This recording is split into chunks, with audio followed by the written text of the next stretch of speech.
Hey everybody, it is not July 4th, even though I had this shirt on. It's July 5th. Anyway, so this is behind the mic for Memory Keeper 2. Oh, guys.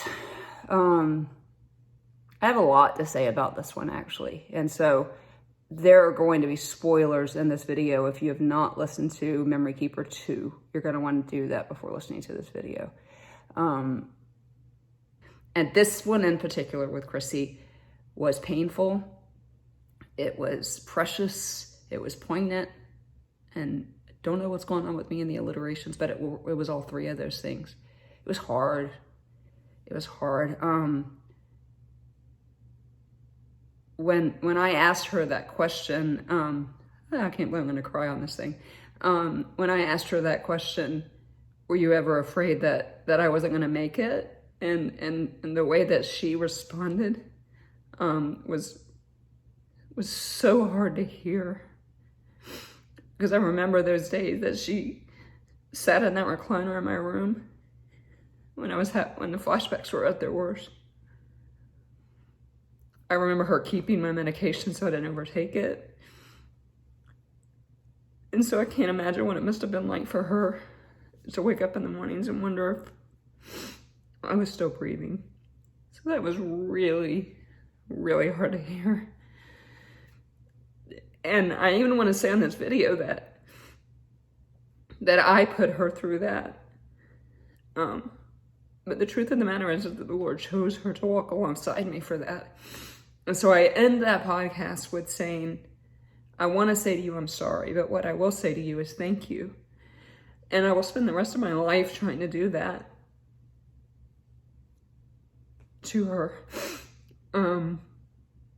And I think the other thing that makes me sad is for people in my situation, that were in my situation, that don't have somebody like Chrissy. And I will make it my mission, my last breath, trying to teach people how to do that. And that is in community, which we talk about all the time on the podcast. It is in decisions that have to be made.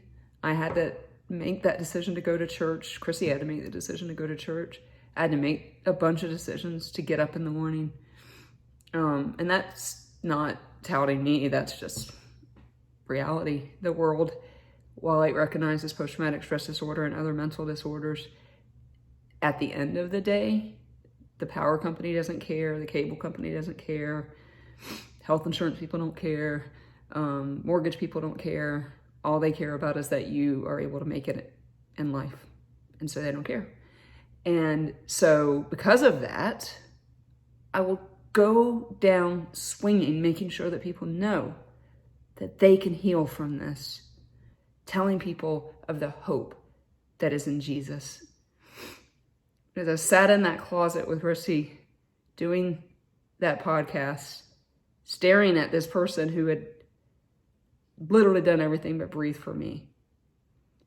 And that podcast incited a text message from somebody that knows both of us, thanking Chrissy for her compassion and thanking her for for stepping into that position that God called her. And that sealed it for me. That text, she copied me on it, sealed it for me. And so getting ready now to record the last installment of this part of when Chrissy is on. And so it'll be another emotional day. But this is Behind the Mic Memory Keeper 2. There will be playlists going up for Memory Keeper 2, and so be watching for those, because I never can remember when I get on here and I forget the songs. Except for I just watched Hamilton, and the song Quiet Uptown, powerful. Talking about forgiveness, powerful. I highly recommend Hamilton if you haven't seen it. It's a few bad words and one or two scenes that might be a little bit inappropriate, but as a rule, I think Disney did a good job. Anyway, so thank you to all of you who are watching this. Y'all are continuing to just really amaze me by sharing the podcast and listening, and some people, some close friends that may or may not watch the Behind the Mics video are being helped. And as of this moment, I think whatever it says, the number of listeners I have, I'm trying not to get too tied up in all of that.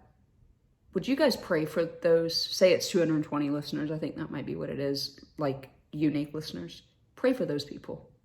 I'm getting Facebook messages from people on Facebook, especially about this podcast in particular, actually. I'm actually recording this on my phone, or I would read it to you. I shared it on my personal Facebook page. I don't think I shared it anywhere else.